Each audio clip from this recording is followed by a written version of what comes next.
Good morning. We are making today's class in honor of the Perez family, and specifically Leilun Nishmat Daniel Shimon Ben, hold on a second, just admit here, Ben Doron.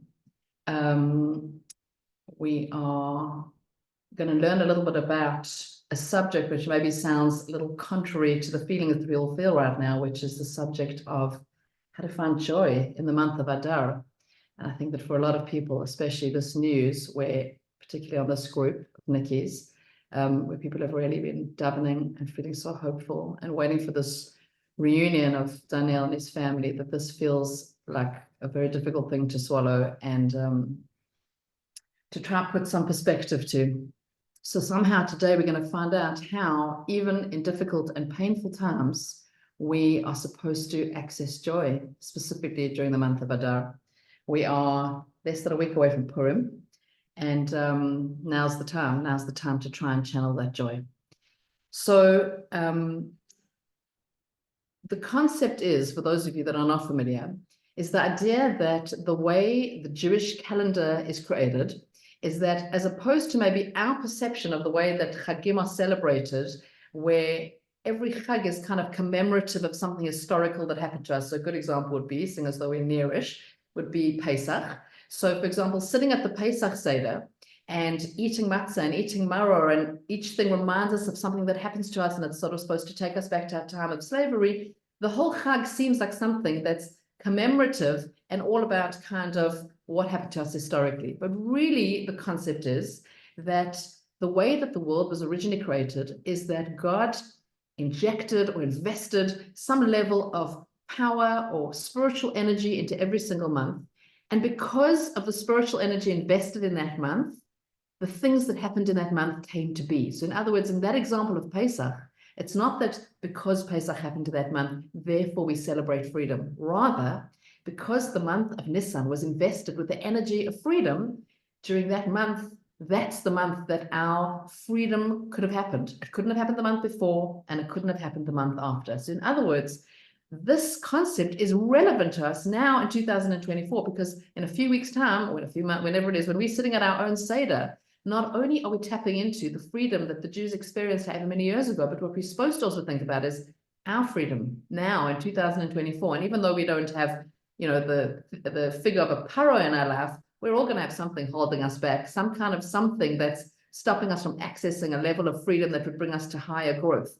So that's something we need to think about. So really, how we want to experience every single month of the year is to try and tap into the unique energy that every month offers us, this opportunity for personal growth that every single month offers us. And if we know what we're plugging into, it's like walking into a month with your plug, looking for the right socket. If you can download the right energy out of that month, that energy will take you all the way through till next year, that same month. Because what's supposed to happen is that as we pass through each year, it's not supposed to look like this. Oh, here we are again at Rosh Hashanah. Here we are again at Pesach. Here we are again making those same New Year's resolutions we've been making for the last 15 years.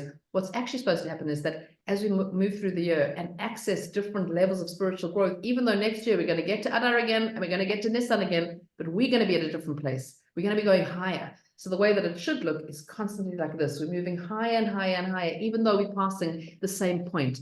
And every year will bring us new challenges, and every year will bring us new opportunities for growth, but it's going to be higher, it's going to be deeper, we're going to be refining ourselves. So today we want to talk about what is the theme of the month of Adar, and how do we access it? Like, where are we putting that plug? What socket are we putting that plug into to download the most amount of spiritual energy from this month? So most of us will say that if we were looking at what the month of Adar was about, and we look at the Chag of Purim, we'd say it's a month of joy. This is the month of joy and being joyous. But actually it refers to this month as the month of transformation.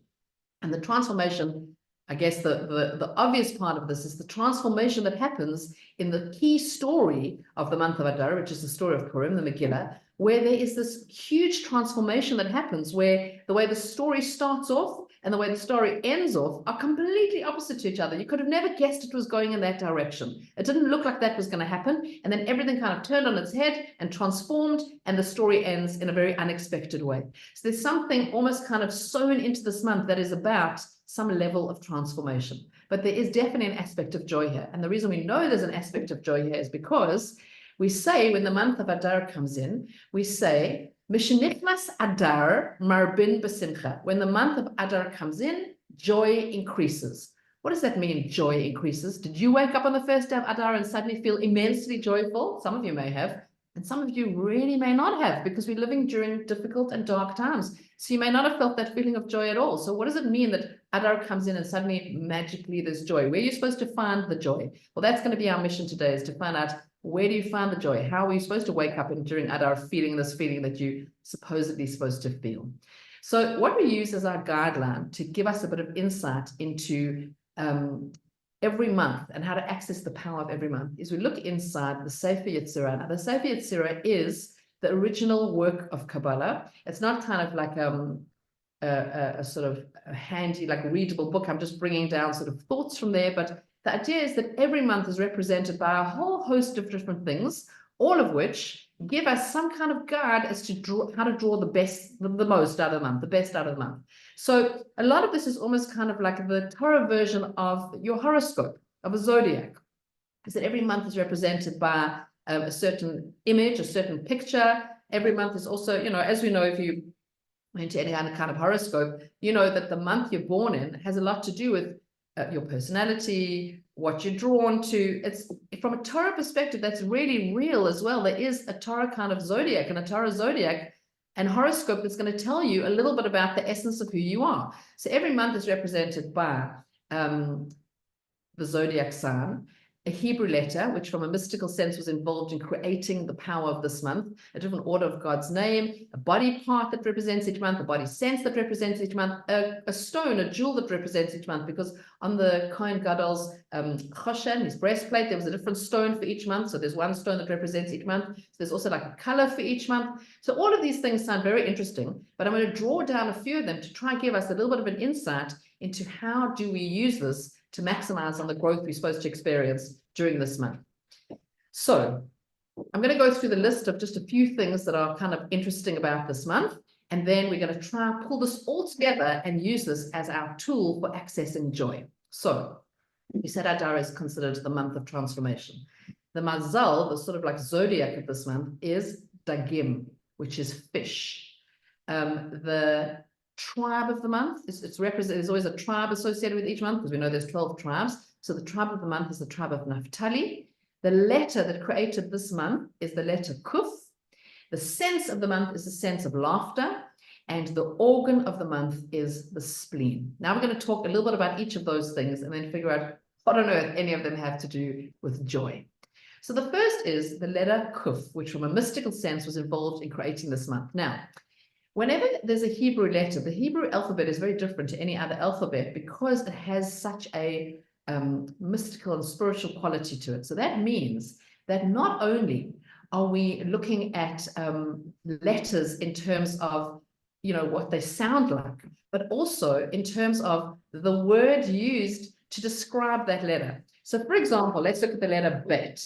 A bet is the word used to describe a bet is similar to the word bayit. Now, if you look at the letter bet, you'd see that it looks a little bit like a house, and it's got some kind of spiritual quality associated with that. So we're going to talk about what's the letter that represents this month of Adar, and what's it telling us about that letter. So the letter that represents this month is the letter Kuf, which for those of you, I'm sorry that I haven't drawn it, but for those of you that are or not familiar, is that it's like that, and then a long line going down, okay? So the Kuf always represents the concept of Kedusha, which is holiness. And I'll open that door, just so you can hear anyone. So the Kuf is the letter associated with Kedusha, which is holiness. But if you look at the letter Kuf, and we're talking about the word used to describe the letter, we always look at the word closest to the word describing the letter. So the word is Kuf. So the closest thing is the word Kof, which is a monkey. Now, a monkey and holiness don't really seem to go together. How does Kedusha and a monkey, what are the association with each other? So a monkey is known for, it's entertaining. There's something funny about it. But the thing that's funny about it is that it mimics, it imitates, okay? What is the monkey imitating? So in this context where we're talking about this Kuf, what is the Kuf imitating? The kuf is imitating one other letter in the alphabet that looks similar to the kuf. There's only one other letter that has the same structure, which is a hey, which is like that as well, but the line is short. The line doesn't go down through the line you're writing. So it's telling us the kuf is mimicking the hey. So what does the hey represent? Hey usually represents Hashem. Okay, now, whenever anything is written, anything that's written on the line represents the upper spiritual realms, and anything that goes through the line represents what is in this physical world. Okay, so underneath that line is part of this kind of physical world. Why is the kuf mimicking the hey? Because you might look at that hey that represents Hashem, that's sitting above that line, and say, Hashem lives in that spiritual realm that has nothing to do with me. It's all, you know, he lives in shul, he lives in, I don't know, it's not connected to me. The kuf comes to remind you, that leg that descends right into this real physical world is telling you, God is intimately involved in every aspect of your personal life. He's very much here. This is not about on shul, on Yom Kippur, it's like when you're looking for a parking spot, ask Hashem for a parking spot. That's how involved in your life he is, okay? If you need to find the right dress for a simcha, ask Hashem to guide you and not waste your time so you can find the right dress. That all comes from the same source. So Hashem is not just involved in, you know, otherworldly, it's totally your personal day-to-day life. And the kuf is there as a reminder of that. And the reason it specifically ties into this month of Adar is because the whole story of Purim is about a story where if you didn't want to find Hashem's involvement in that story, you wouldn't. You'd look at the whole story and say, like, it just looks like this mad, chaotic, evolving story. But it's a story of transformation. It turns on its tail because Hashem is intimately involved in every detail of that story, even if you couldn't see it, okay? So that's the letter Kuf.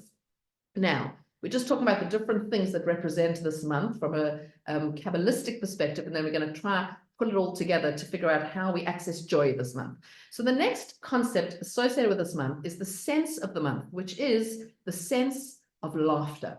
Now, laughter is a really interesting thing, okay? Just think about watching a person laugh. It's a really weird thing. Like, what is that? It's such an odd thing, right? You're like talking to someone and suddenly this sound comes out. What is it? Where's it coming from?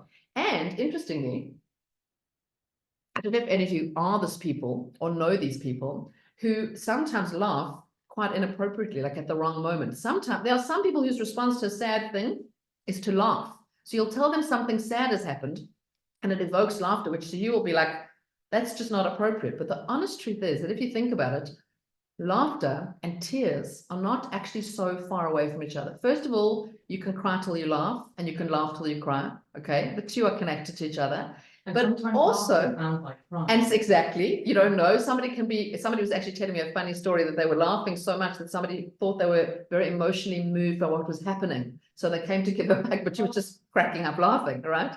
So sometimes the truth is that the similarity is that both in laughter and in tears, it's a release of something that can't come out in words. It needs to come out a different way. It's an expression of something that needs to be released from you that can't come out in spoken word. So whether it's coming out in tears or whether it's coming out in laughter, it evokes something that comes from a deep part of us that needs to be released. Now, the Torah tells us that there are two different kinds of laughter. We'll call the first one superficial laughter, and the other one we'll call holy laughter. Superficial laughter, sorry, just for those of you, I'm trying to watch those on the screen, and also we have some ladies in the room with us. So if you see my eyes darting between the two, that's what's going on. Okay. So superficial laughter is the laughter we engage in, which is kind of for like social appropriateness. Okay. So you can spend a lot of time doing like, right. Okay. Now you might watch somebody, okay, experience an entire evening where they're like, okay, and you would be like, she looks like she had the best time tonight, right? That person might get home and be like, I hated that. That was the worst evening. I did not enjoy myself at all, and I felt nothing. I felt empty. I didn't enjoy that at all. So somebody looking at you from the outside would be like, what are you talking about? You laughed your way through the whole evening. You looked like you were having the best time. That is called superficial laughter, because that laughter is all happening on the outside, but nothing's happening inside. It's not reaching the inside of you. So it looks appropriate, but your inside's not matching your outside. Now, what is holy laughter? Holy laughter is actually deeply it's very interesting because a few times this month I've spoken to a few people and asked this question. How often do you laugh? Actual laugh, not superficial laugh. How often do you laugh? Okay, and more than that, when is the last time you had a proper belly laugh that like made your stomach ache and made you cry? When's the last time that happened? So it's so interesting because everybody will have an example, but I would say to you that by and large, most people will have told me, I don't laugh often. I don't laugh often enough. I don't remember the last time I had a laugh like that. Why? Why is that? And the interesting thing is that if you look at little kids know how to laugh. There's no inhibition. If it's funny, I mean, even if it's ridiculous, if it tickles their, they'll laugh. They'll laugh and they'll have no inhibition at laughing. What is it that suddenly happens when we become an adult that makes us unable to laugh? And you know what? Laughter is so good for you. It's a release of something that needs to come out. That's why you feel so good after having a good laugh. It's like a after you've laughed like that, right? What is it that we need to, why can't we release it? So the concept of holy laughter is like this. I think the reason that we find it difficult to laugh and to really deeply laugh is got to do with control. The older you get, the more is demanded of you, the more you have to, fill a certain role. And maybe, it's different as a kid when you could just lie on the floor and laugh about whatever. But as an adult, you're in charge and responsible for lots of things. So laughing is a real kind of like breaking down of barriers. It's a really giving over of control. So what it talks about holy laughter is surrendering to the paradox that in a way, nothing makes sense, but because we know Hashem's in control, it all makes sense.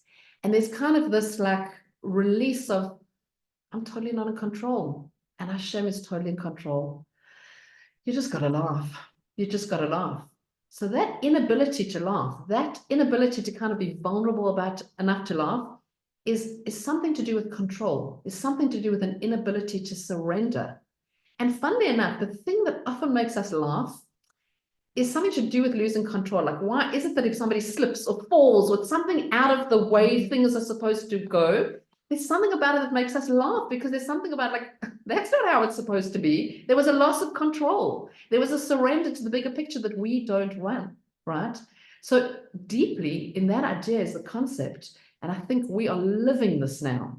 And I think actually, because we dedicated this class to the Perez family and to the memory of Daniel, like this is a family who represents this so much, that especially as Jews, we have this ability, it's what carries us through, is to hold two emotions and to be deeply in both those emotions, to sit at a shiva and feel the pain and feel the tragedy and be with the family and really feel it, and to also dance at a simcha. I mean, the Perez family's son got married while they were still waiting to find out what was happening with the other son. And I watched clips of that wedding and I thought, that is a lesson.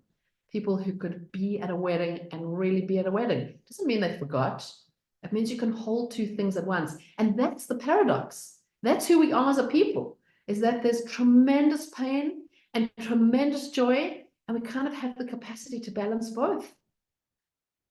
Right? And that's what we're experiencing now, is this place of being in both.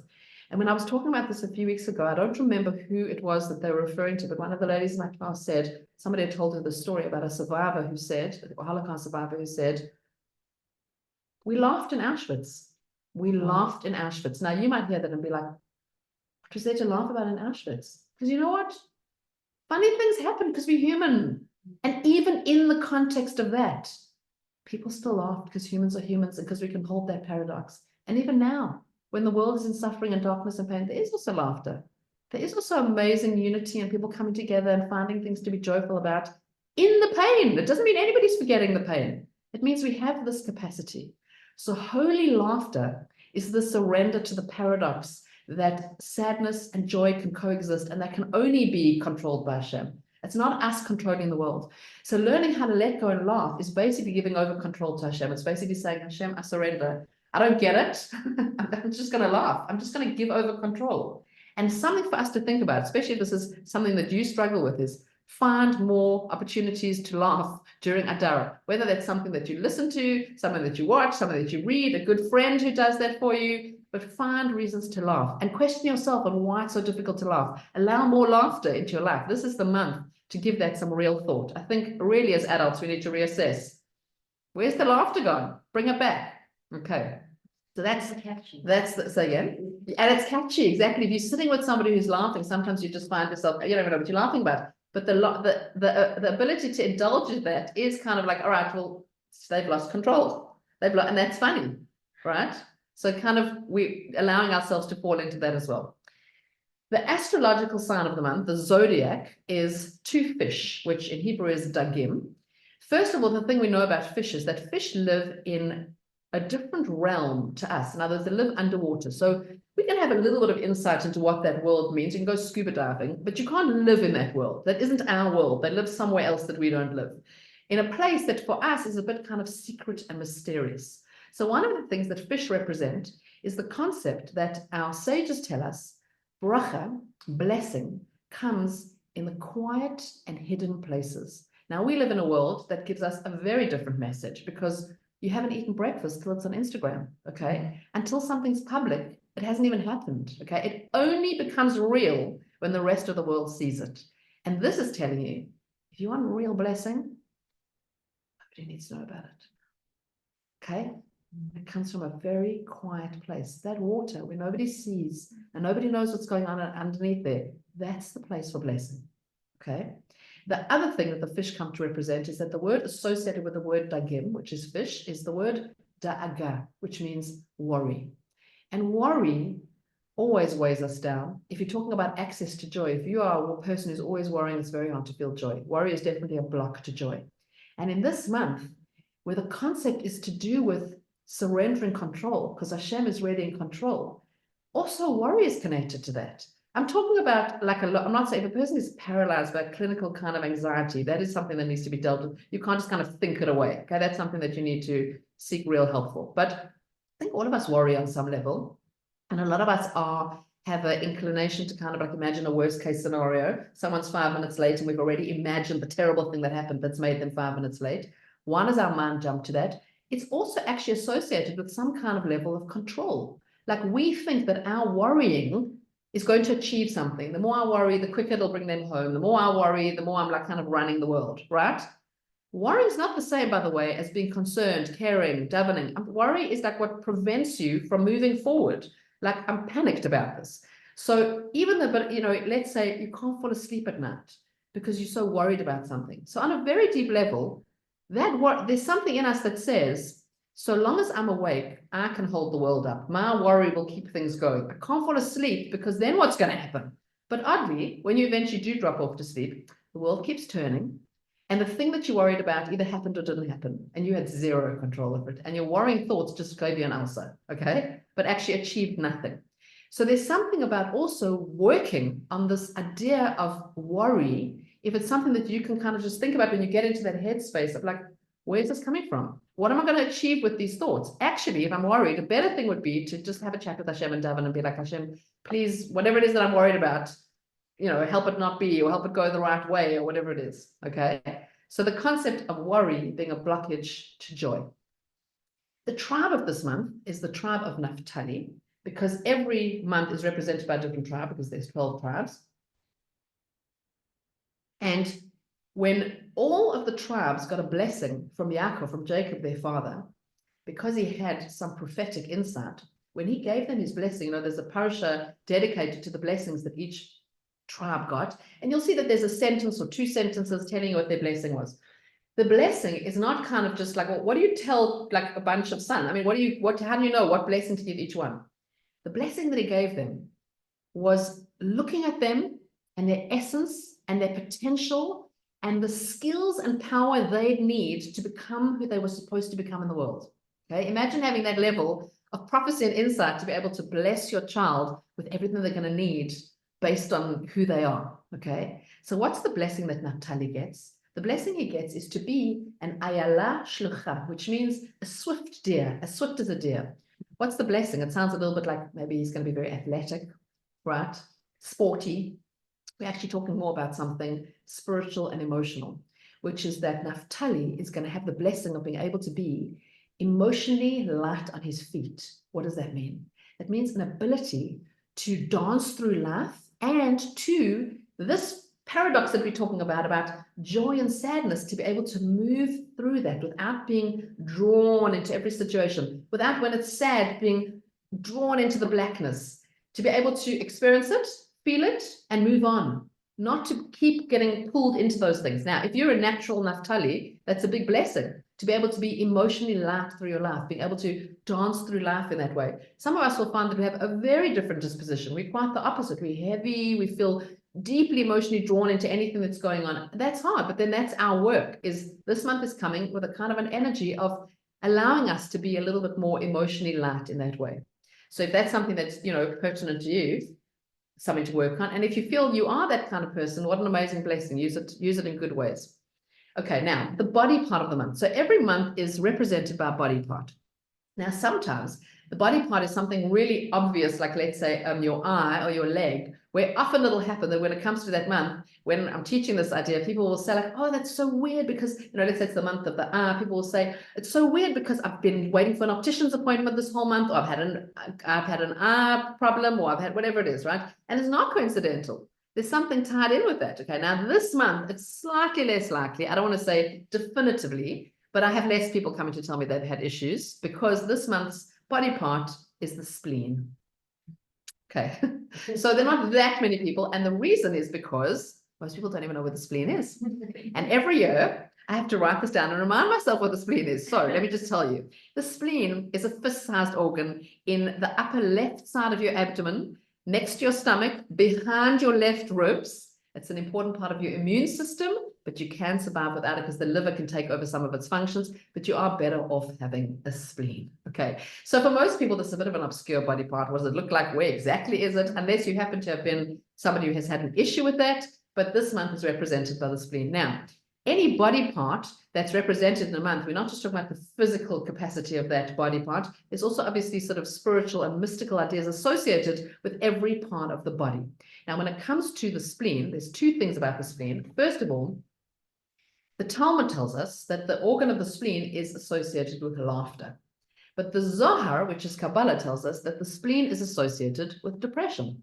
Now, those are two quite polar opposites. So why are we being told it's laughter and it's also depression? So this takes us back to what we were talking about when we spoke about laughter, which is that depending on where the laughter is coming from, it's either associated with depression or with holy joy, because the truth is, and it's not uncommon to find deeply depressed comedians and very sad clowns, right? Robin Williams is everybody's example, okay? So to find people who look so joyous, are so funny, can make the rest of the world laugh, are deeply sad. Are deeply sad. It's not on the inside, it's on the outside. And I'm not saying superficial in a, that's not an insult. It's not a person's like fault if it's superficial. It's, you know, but it's that they're not, for whatever reason, they're not connected to their inside. So it looks very funny. And other people can be like, what a joyous person. They can bring joy to everyone's life, except to their own. So that's what the Zohar is talking about when it says the spleen is also the seat for depression. It might present itself as laughter, but it's coming from something sad. But if the laughter is coming from that holy space of that surrender, then that's the laughter associated with what the Talmud is talking about, which is this kind of joy laughter. The other thing that we know about the spleen, and really this is not the only month where this is the case, but in other months where there's a body part that is part of a filtering system in the body. So for example, the spleen is a filtering system because it takes out certain toxins and lets certain things in. So we've got other parts of the body that do that. Whenever there's a month represented by a body part like that, the other thing that's coming to remind us is about boundaries, okay? Because boundaries is about what or who do you let in and what or who do you keep out, okay? So if you're talking about accessing joy, a person who has unhealthy boundaries definitely has less access to joy, okay? Because until your boundaries are fixed, it's very hard to feel proper joy because you're a bit stuck. So for somebody who feels that boundaries are something that's holding them back, this is the month to work on that and rectify that. And listen, lots of the things you need to work on are things that you can do by yourself, but also if it feels big, these things, like use the opportunity to work on it with someone else, whether that's like a therapist, a mentor, a friend, or whatever it is. But I'm saying target an area because this is the month to think about those things. So now, We have all these different examples of all these things that are represented this month, but our original question was that the statement that brings in this month says, Mishenichnas Adar, Marbin Besimcha.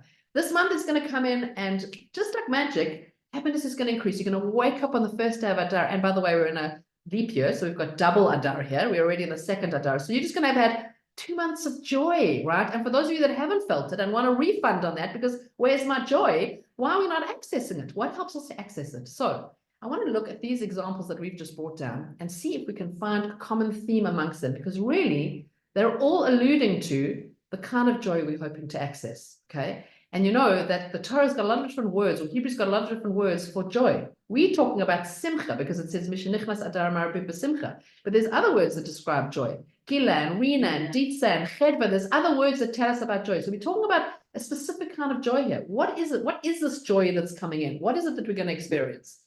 So let's look at kind of like the common theme between these things that we just spoke about.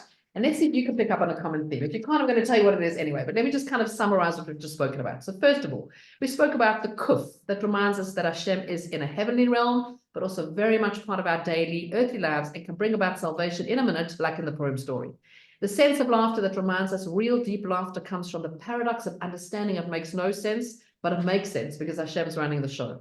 The fish and letting go of worry, da'aga, the illusion that we have control. Naphtali is able to be light on his feet because worry doesn't weigh him down. The spleen, which is healthy boundaries that remind us what to separate ourselves from and not get pulled down by. And lastly, the laughter of the spleen, which is the holy laughter of knowing that Hashem runs the world. What is the common theme between all these things that are alluding to this month? It all comes down to one thing. And that thing is surrender. Let go and let God. Okay? In other words, joy lives in the space where you surrender control. So long as you are running the world, so long as you are in control, there's not a lot of space for joy. And that's why we don't laugh a lot, because really we have this illusion that we have to run the world.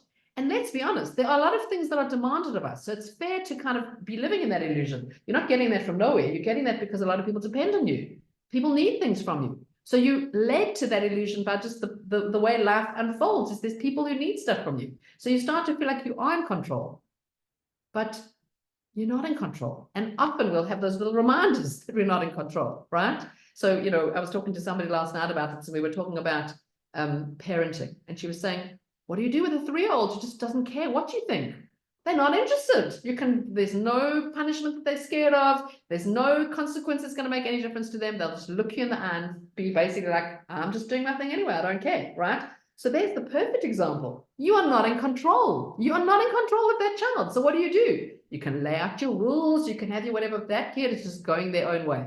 So that is a relinquishing of control. Now, relinquishing of control in that situation doesn't mean, all right, just do your thing. Of course, there's still got to be discipline and there's still got to be boundaries.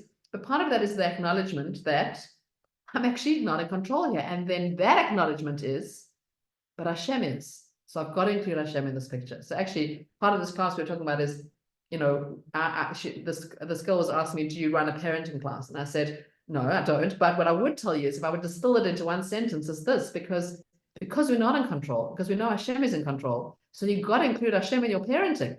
You've got to include him in in that situation, you've got to say, I mean, clearly I'm not in control of this child. Hashem, you've got to help me here. I don't know how to do this. Partner with me here. Help me bring this child up to be a mensch. Like, I don't know what's going on here. He doesn't listen, right? I'm not saying there's not other tools that one can include to help a child navigate boundaries, but really that's the crutch, that's the crunch of the story, is that you're not in control. And it's the surrender of the control. So there's so many examples in our life. So the second we can surrender to control, that's the space for joy. And that's the joy that we're talking about in this month.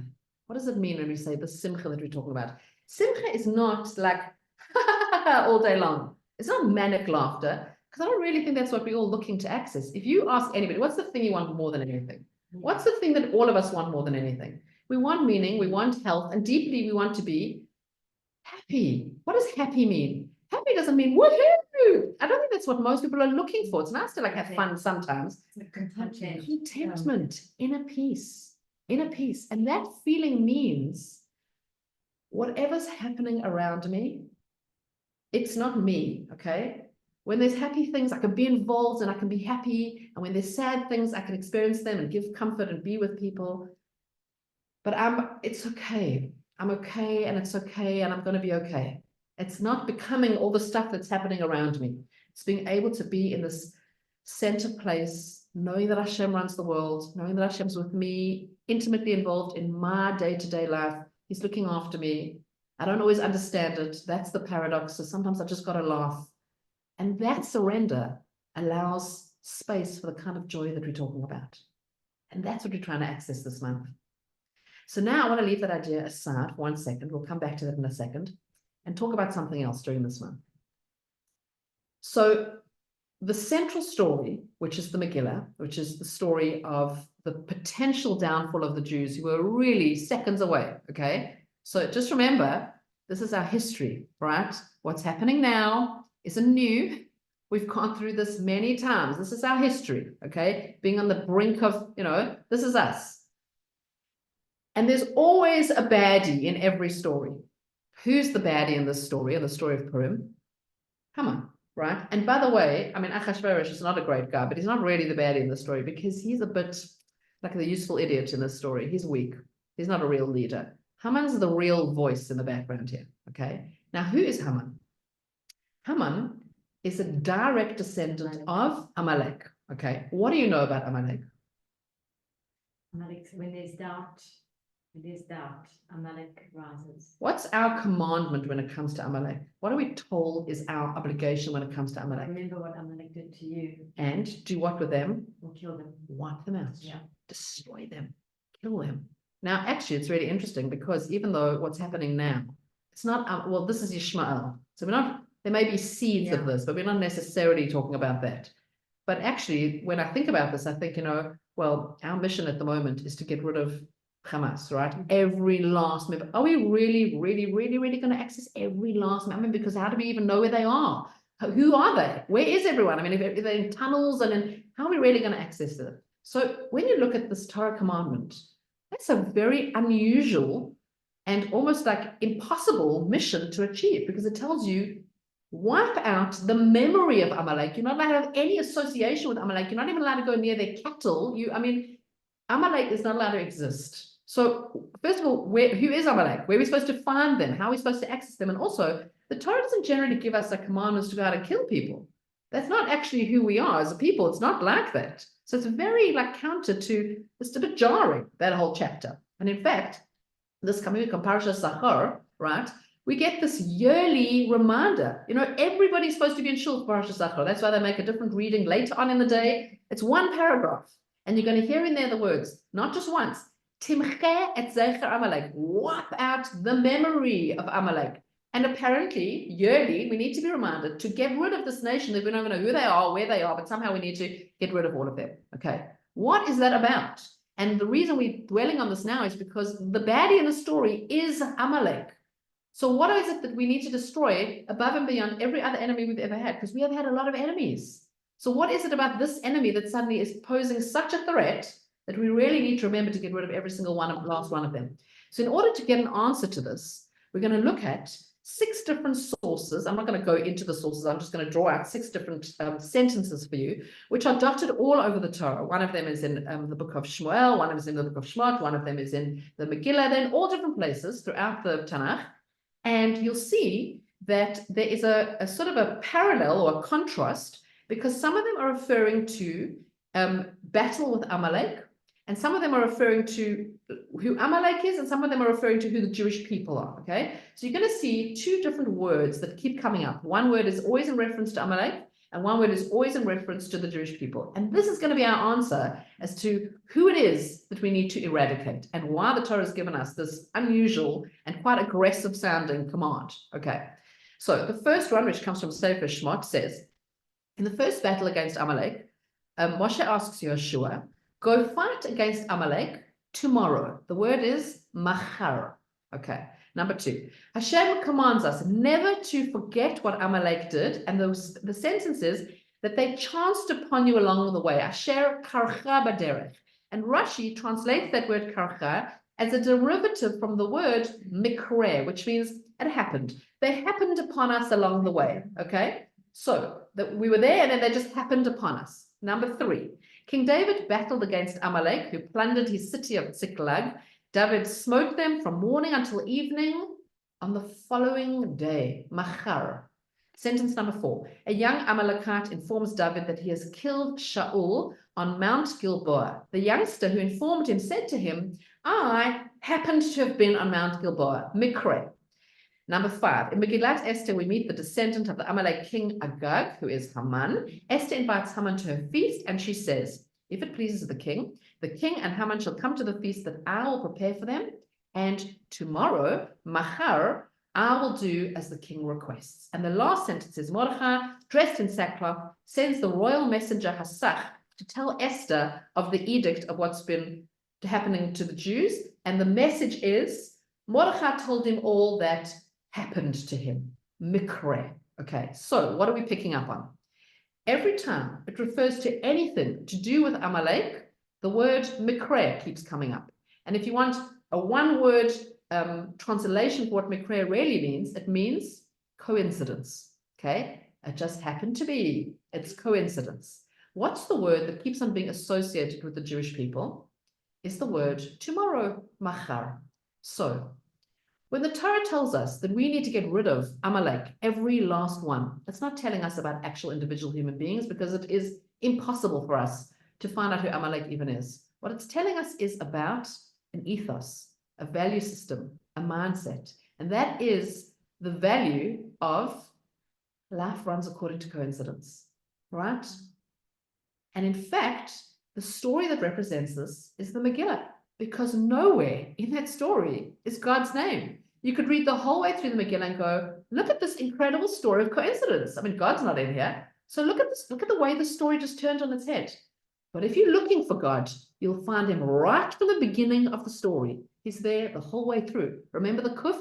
He's there the whole way through, dwelling in this world. You just got to look for it. But if your headspace is it's all mikre, it's all coincidence, that's the way you're going to go through your own life as well. Everything that happens to you, you're going to say, look, it's mikre, it's coincidence. And that is so antithetical to how a Jew lives. That's why you need to be reminded yearly to get rid of Amalek. What are you getting rid of? A way of thinking, a thinking that allows you to believe that life goes according to coincidence. And interestingly, if you look at the difference between the word mikre and machar, which we'll speak about in a second, whenever we look at the root of a word, we take away the vowels. So mikre without the hey at the end is like makar, and machar. There's only one letter difference between those two, right? The kuf or the chet means it's a little switch of your headspace, which either leads you down a journey of a life of coincidence or a life of machar. What's machar? What does machar mean? Tomorrow. What does tomorrow mean? Tomorrow means hope. Tomorrow means hope for the future. Tomorrow means, even if things look very dark and very painful right now, it's tomorrow, because Hashem runs the world and we don't know what's coming next. And the reason we've survived as a people is because we hold on to machar. We don't make sense. We're not a logical people. The odds have never been on our favor. We're always smaller. We're always weaker. But we are a people who hold on to machar, not to mikre, not as coincidence. We believe that Hashem is running the show and that tomorrow it can all change. You know, here we are actually at Adar is also interesting because it's the very beginnings of seeing spring. We've been through this long, painful winter that looked like it was literally never going to end. And now you start to see blossoms and you start to see little rays of sun, and there's hope of machar. Tomorrow there's going to be spring and it's going to be sunny and the world's going to come to life. And that's representative of our journey all the time. Is there's always potential for hope and for more and for better. And that's what we hold on to. So they are a people of mikre and we are a people of machar. And don't you dare let yourself fall into that headspace. That's what we're rubbing out when we rub out Amalek, allowing ourselves to live in a space of coincidence and mikre. If you look at the Purim story, Hashem's there right from the beginning. If you look at your own life story, Hashem's there right from the beginning. You just have to allow yourself to see that. And so now, going back to that statement that we started off with, which is, Adar, Marbim b'simcha, you're going to wake up on the first day of Adar and you're just going to be magically happy. Now we have a bit of perspective on what kind of happiness we're talking about, first of all, but how do you access it? So you know that wording is a little bit of a strange wording. Mishenichnas Adar, when it enters. Really, you should say Mishenatchil, when Adar begins. Why is it using that word? Because it's not telling you when Adar enters, you're just magically going to be happy. When Adar enters you. When you allow yourself to absorb what Adar is coming to tell you, surrender. Hold on to machar. Allow the kuf into your life. Allow yourself holy laughter. Allow yourself the release and the relief of hanging on to Hashem instead of this illusion that you have to run the world and you have to control the world. There's actually quite a, in that, all right, okay, I don't actually run the world and I can actually give over a bit of this. In that space, that's the place for joy. When you absorb that, that's when the happiness increases. That's the place that happiness increases. So we have lots to work on this Adar. And I'm going to finish off, because I can see I've got a few more minutes. I'm going to finish off with one last idea, which you may or may not have heard before. I feel like we actually have definitely discussed this over the years. Oh, that's a whole other story of Esther. We'll have to make another one for that one. But Ramanitya Mima Mizrahi shares a beautiful idea that is like a great mantra to carry with you through the month of Adar. So she says, if you look at the sentence of Mishenichnas Adar, Marbin B'Simcha, there are 4 words. We have a 4-word mantra to carry us through Adar because each one of those words represents something. What do they represent? So the word Mishenichnas means when it enters or when you enter. So where is the space that we most often enter? Hopefully, our homes, okay? If the answer to that question is work, maybe something needs to be adjusted, okay? But if the answer to that is home, then the question is, when you enter home, what energy are you bringing in with you? What are you bringing into your home? Because the other people in your home feed off whatever energy you're bringing in there, okay? So now, this is a hard one because the truth is that our homes are a sanctuary. So if you are feeling down or if you are finding things difficult, surely your home should be the place that you can finally kind of let go. Yes, you can, but also be conscious of the fact that sometimes it's just the break between the outside world and the inside world. Like, what am I bringing in with me? And what do I actually want to, it's just boundaries as well. What do I bring into my house and what do I leave outside of my house? So before I enter the door, what I want to just shed before I enter the space. It doesn't mean therefore I'm going to pretend always to be joyously happy. Sometimes I'm like, I need a bit of downtime, or I do feel sad, or this is hard, or whatever it is, but to not allow that to become the energy of our house. It doesn't make a dark energy for somebody to be sad. Sad's a real emotion, but it's just not making it like a heavy, dark thing that everybody kind of is deeply affected by. So she actually says that as you walk into your home, you should put your hand on the mezuzah and you should say the words, Et panecha Hashem avakesh, like Hashem, I'm seeking your face. But what that really means is, before I enter my door, just to take a moment, hold your hand on the mezuzah or just stand by the door and say, Hashem, just help me kind of settle myself so that whatever I'm walking in with is going to be the kind of things I want to come through my door. Let me leave on the other side of my door the energy I don't want to bring in. And maybe it means I need to take a walk around the block a few times, okay? But just help me be conscious of what it is that I'm bringing into my home. That I want that to have an effect on my home in a positive way. And in fact, that sentence, that line that says Mishenichnas Adar Marbim B'Simcha, so people make signs for their door in the month of Adar that says Mishenichnas, our door, Marbim B'Simcha. Like whoever enters our door is increasing the joy. So make sure that you're one of those people who's entering your door and increasing the joy. That's the word Mishenichnas, Adar. The word Adar is associated with Aderet, which has an association with, it's a crown, but it has an association with disguise. If you think about access to joy, what is one thing that sometimes needs to be disguised in order to access joy is the idea that not everything that's in our head necessarily needs to come outside our mouth. And that sometimes it's better to disguise what you're thinking if you want to access joy. Now, again, that is quite counter to what the rest of the world tells us, because the rest of the world tells us, be true to yourself, speak your truth, be the real you. That is not always good advice, okay? It depends what your priorities are. If your priority is be your true self, regardless of what's going to happen, regardless of the mess and the destruction, then be you. If your priority is relationships, connection, what are you actually bringing into the world? Then really, the question, anytime something comes out your mouth is this going to build or is this going to break? And if the answer is that it's going to break, then sometimes you need to bite your tongue and not speak your truth And I don't mean that things can't be communicated about, but sometimes it's about the timing. Sometimes it's about the way that it's said, not saying it when you're feeling angry. Sometimes it just needs a bit of quiet. Think about it. Don't say it out loud. So that concept of disguise is sometimes just shh. Joy can come from that place. Adar, marbin, which means increase. So textually, the word marbin often has an association with the concept of forgiveness. Now, forgiveness is a broad subject because there's forgiveness and there's forgiveness. There's forgiveness for like the petty, silly little things that happen in life that you really need to get over. And there's also forgiveness for sometimes very big things that people can't just be expected to let go. I mean, you can't say, you know, people are holding on to very deep, heavy stuff to do with things that have already, maybe they feel ruined the rest of their life because somebody did something or, you know, so it's not fair to just say, let it go. But the point is that actually, there is no question that not being able to forgive is a huge block to joy, okay? Because not forgiving somebody is allowing somebody to live rent-free in your head forever. And you can be sure that that person who you can't forgive has happily moved on with their life and has no clue what you're holding on to. So the only one suffering is you. And your inability to forgive is destroying you. So when my husband's grandmother, who's a Holocaust survivor, says, I forgive the Nazis, what does that mean? What do you mean? They took away your family.